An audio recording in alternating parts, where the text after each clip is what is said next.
Ursula von der Leyen. Vous connaissez la maman là? Vous la connaissez? La maman là qui aime trop la guerre, tout ça. Elle aime trop la guerre, cette maman. Son avion est presque tombé, Madame Ursula von der Leyen. Pourquoi? Parce que son système de navigation était brouillé. Ils n'arrivaient pas à naviguer correctement. En route vers la Bulgarie, son avion a eu des problèmes en l'air. Ils ont failli tomber. Ils étaient obligés de faire usage de quoi? Des cartes en papier parce que le système de navigation était brouillé. Alors qu'est-ce qu'ils accusent? Ils accusent la Russie.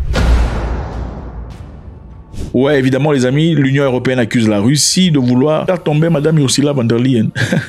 On va essayer de voir pourquoi, quelle probabilité, quelle cause, pourquoi on voudrait faire tomber von der Leyen. L'Union européenne elle-même vient de dire qu'ils sont contre ce qui vient de se passer. En effet, ils disent « Nous pouvons effectivement confirmer qu'il y a eu brouillage de GPS, mais l'avion a atterri en toute sécurité en Bulgarie. Nous avons reçu des informations des autorités bulgares selon lesquelles elles soupçonnent une interférence flagrante de la part de la Russie », a déclaré Ariana Podesta, porte-parole de la Commission européenne, lors d'une conférence de presse à Bruxelles. Nous sommes bien sûr conscients et habitués d'une certaine manière aux menaces et aux intimidations qui sont une composante régulière du comportement hostile de la Russie. Bien sûr, cela ne fera que renforcer encore davantage notre engagement inébranlable à renforcer nos capacités de défense et à soutenir l'Ukraine. Donc, M. Poutine essaie de tuer Ursula. Enfin, ils n'ont pas voulu. S'ils voulaient vraiment tuer, ils auraient fait ça, c'est clair. Mais bon, il fallait peut-être la bouger un tout petit peu, question de voir quel est son niveau de résistance. Parce que bon, Madame a pour habitude de dire des choses chaudes à l'égard de M. Poutine. Elle se gêne pas, il l'appelle tyran, c'est un barbare et tout le bazar. Est-ce que les Russes essaient un peu de la bouger un peu? Question de voir. Le gouvernement bulgare aussi a confirmé, ils ont corroboré les informations selon lesquelles les pilotes ont dû utiliser des outils de navigation alternatifs pour atterrir à l'aéroport international de Plovdiv. Ils ont utilisé des papiers. Vous connaissez les cartes là en papier, tout ça. Il fallait utiliser pour atterrir parce que les Russes ont brouillé. Et il faut voir, il faut comprendre maintenant pourquoi les Russes ont voulu brouiller l'histoire. Parce que on veut pas seulement brouiller pour rien. En fin de compte, c'est une femme, un peu de respect pour les femmes, les Russes. Allez, lors du vol transportant la présidente de la Commission européenne, Ursula von der Leyen, le signal de satellite transmettant les données au système de navigation GPS de l'avion a été neutralisé complètement. Donc, imaginez-vous, vous êtes dans l'avion, le pilote dit le système de navigation est bloqué. Seigneur. Au secours, au secours. Voilà, vous commencez à vous excuser de vos péchés, tout le bazar. Madame von der Leyen, quand une femme parle de manière très violente, on oublie que c'est une femme, malheureusement. Elle a dit plusieurs choses dures à l'égard de la Russie et M. Poutine. On va essayer de voir qu'est-ce qu'elle a dû dans le passé. Ça pourrait peut-être justifier les raisons pour lesquelles les Russes ont un peu bougé son histoire là. Madame von der Leyen, celle-là. Trop chaude, il faut armer l'Ukraine, il faut détruire les... Enfin bref, voilà un peu ce qu'elle a dit. Les risques au sujet de la Russie dont l'Estonie nous a longtemps mis en garde se sont maintenant matérialisés. Nous voyons la guerre brutale menée par la Russie contre l'Ukraine et il est très évident, comme vous en faites l'expérience chaque jour, que Poutine ne s'arrêtera pas. Et c'est pourquoi il est si crucial et primordial que nous soyons cohérents dans notre soutien, un soutien indéfectible à l'Ukraine, et que nous prenions soin de notre propre posture de défense. Elle a dit il s'agit d'un affrontement entre l'état de droit et la loi du plus fort, entre les démocrates et les autocrates, entre un ordre fondé sur les règles et un monde d'agression brute. Là, elle s'est adressée à ses amis, parlant de la Russie et de M. Poutine. Elle a aussi parlé directement à propos de Poutine. Voilà ce qu'elle a dit. Poutine ne peut être digne de confiance. Il ne peut qu'être dissuadé. Voilà son discours. On ne peut pas négocier avec Poutine. Il n'est pas digne de confiance. Il faut le bombarder. Alors, Madame von der Leyen, elle est partie faire quoi en Bulgarie? Ils vont se poser la question. Peut-être qu'il y a une raison. Il faut investiguer pour comprendre si l'avion était véritablement bougé par les Russes. Il y avoir une raison. Quelles sont les raisons? Qu'est-ce qu'elle est partie faire en Bulgarie? Pour l'interrogation. Elle est partie rencontrer le premier ministre bulgare pour aller discuter. Ils sont partis parler de quoi? Pour l'interrogation. Gardez à cœur ici que la Bulgarie n'est pas tout à fait pro-russe à l'instant. VMZ Sopot, évidemment, est la principale entreprise publique de défense du pays. Et la plus grande usine de munitions. Donc, madame ici, d'où ce que vous voyez, elle est partie rencontrer les chefs de l'usine de munitions en Bulgarie. Et c'est la Bulgarie qui donne le clair des munitions à l'Ukraine. Elle est partie rencontrer l'entreprise là pour dire quoi? Pour l'interrogation.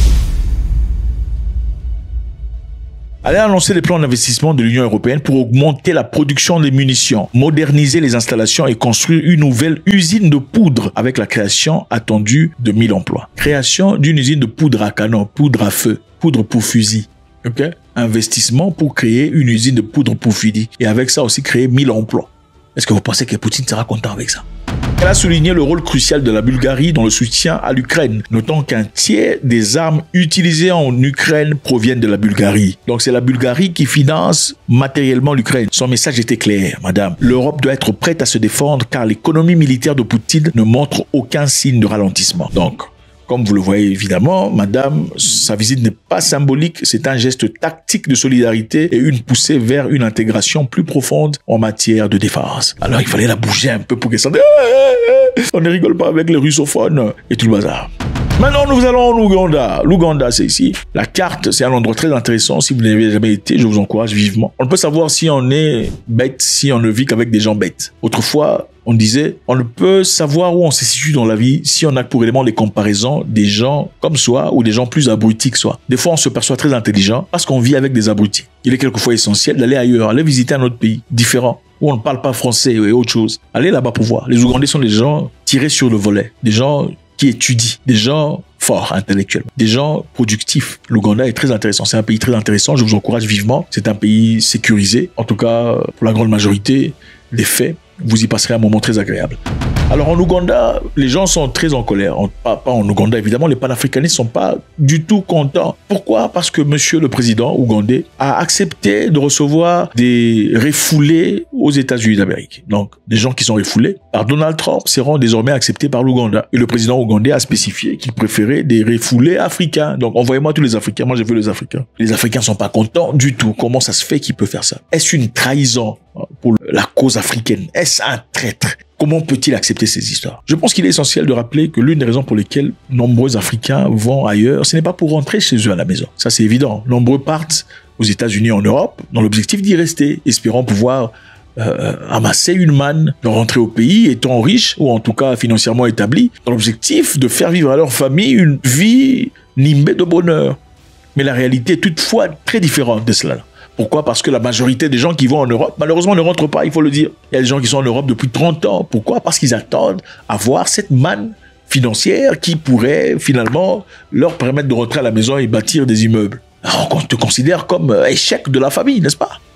Et voilà, il y a ce sentiment-là, plus profond qu'on ne dit pas, qui pousse nombreux à rester. Vaut autant mieux rester ici au Canada, personne ne me verra, on ne me jugera pas dans ma petite chambre, studio, machin, histoire que de rentrer là-bas et ça sera clair et évident. Parce que quand tu rentres à la maison, après 2, 3, 4 jours, on veut quand même voir des actions. Il faut la peinture, il faut tout ça. Si ça n'entre pas, il y a une nouvelle voiture, tout ça, monsieur a échoué dans la vie. Les parents aussi seront brisés dans leur cœur. Autant mieux que les parents pensent, estiment, réfléchissent en pensant que tu as réussi dans la vie, mais tu as quelques difficultés de papier, que de savoir que tu as en effet pas réussi comme ils s'attendaient à ton retour. Puisque tout parent africain, généralement, quand vous rentrez, on s'attend à ce que vous ayez les moyens. C'est ça, ce mensonge que quelqu'un a créé quelque part. Je ne sais pas qui a commencé cette histoire que quand vous partez en Europe, en rentrant, vous devenez riche. Alors, la sortie des Africains qui ne sont pas acceptés. C'est-à-dire, si vous êtes criminel aux États-Unis d'Amérique, on vous balance en Ouganda. Si vous êtes rejeté, donc asylum seeker, demande d'asile refusé, on vous balance en Ouganda. Est-ce que monsieur l'Ougandais est traître pour avoir fait ça? Je me rappelle que c'est un monsieur très intéressant qui a dit dans le passé que la bouche c'était pour manger. Écoutez ce qu'il a à dire. Puisque les sociétés occidentales n'apprécient pas la politesse, permettez-moi de saisir cette occasion pour avertir publiquement notre peuple des mauvaises pratiques présentes chez certains étrangers et encouragées par eux. Une d'elles est CE qu'ils appellent le sexe oral. La bouche sert à manger, cham, cham. La bouche sert à manger, pas au sexe. Nous connaissons l'endroit destiné au sexe. Nous savons où se pratique le sexe.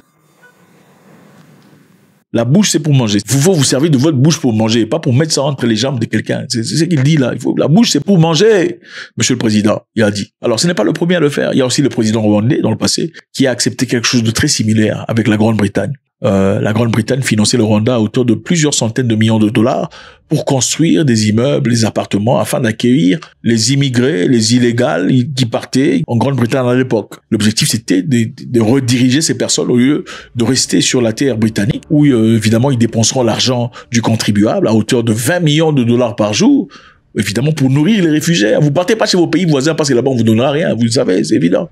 On préfère aller en Grande-Bretagne parce qu'il y a un système social, qu'on abuse d'ailleurs, en fin de compte on ne veut pas payer les taxes. Ne comprenons pas que c'est à cause des taxes qu'on paye chaque jour qu'on est à mesure de pouvoir créer un système où on reçoit de l'argent à la fin du mois à cause du simple fait qu'on est tombé enceinte de son propre choix, où le gouvernement n'était même pas là présent. Quand vous avez eu vos sentiments là, c'est ça. On aime faire ça chez les Blancs parce qu'on sait, écoutez, les Africains savent que le blanc est doux. Il faut arrêter les bêtises. Vous savez que le blanc est doux parce que les bêtises là, vous ne ferez pas ça chez un autre pays africain. Pourquoi vous ne partez pas dans un pays africain ou en Zambie et au Zimbabwe? Vous partez seulement chez les autres. Là, il y a un système social où, oui, il faut le retenir. Écoutez, il faut arrêter. Autant on peut crier au racisme, le bazar. On sait quand on parle en Grande-Bretagne, vous êtes installé, vous créez une histoire là, à dormir debout. Quand vous avez été poursuivi, votre famille est en danger, tout le bazar, on vous prend, on vous place, on vous donne une maison, vous payez pas. Si vous payez, en tout cas, vous payez très peu. Et ça vous permet de pouvoir recevoir des histoires venant du gouvernement, tout le bazar. C'est comme ça. C'est de la manipulation. C'est incroyable. C'est inacceptable. Bref, donc les gens sont très en colère. Les gens sont très en colère à cause du président ougandais. Ont-ils raison d'avoir ce sentiment ou pas? Faudrait-il rentrer en Afrique pour améliorer son pays? Si ce n'est pas son pays, on pourrait comprendre certains pays sont vraiment des républiques bananières qui ne servent pas à grand-chose. On peut payer dans un pays voisin, un pays africain voisin où les choses avancent, progressent. Ok, entrer dans le train et contribuer positivement, apporter un talent, une capacité, des compétences. Vous ne serez pas rejeté. Vous n'êtes pas obligé d'aller mourir dans votre pays de naissance. Non, vous pouvez aller ailleurs et évoluer et progresser. Mais ça, c'est une conversation qu'on n'aime pas. La raison pour laquelle nombreux Africains ne rentrent pas chez eux, c'est parce qu'ils soutiennent le gouvernement pourri. Le gouvernement pourri, vous le savez, vous vous en rendez compte, mais vous vous aveuglez consciemment. Pourquoi? Parce que le président est de votre tribu. C'est ça. Mais bon, voilà, mais en fin de compte, vous voulez pas rester au pays non plus, vous voulez aller chez les gens. Et quand on vous demande de quitter, vous criez au racisme. Donc, monsieur l'Ougandais, faudrait-il accepter cette opportunité pour son peuple ou pas? Le président rwandais l'a accepté, les gens râlaient, ils sont fous éperdument. Il a pris l'argent, il s'en est servi pour construire les routes, établir les maisons, pour retraiter, il a construit des histoires, des écoles et tout le bazar. C'est son pays qui a gagné. Faudrait-il refuser ces opportunités parce que les Africains seront en colère? L'Ouganda, le Rwanda, le Soudan du Sud, le Swatini font partie des pays qui jusque-là accepteront les Africains. Voilà ce que c'est les amis, jusque-là, très intéressant. Dans notre tour entre pays africains pour savoir ce qui se passe, c'est toujours avec beaucoup de plaisir. Est-ce que vous avez fait ça? C'était fait? Faites-le s'il vous plaît. Si ce n'était pas fait, c'est toujours avec beaucoup de plaisir. C'est fait. Merci à vous. Faites-moi savoir ce que vous en pensez. Est-ce que Van der Leyen a été bougé par les Russes? Vous pensez que c'était les Russes ou bien c'était un système intérieur? Numéro 2, est-ce que vous pensez que l'Ouganda a raison ou pas? Comment peut-on pallier à ce problème si c'est un problème? Pourquoi les Africains n'aiment pas rentrer chez eux? Hein? God bless.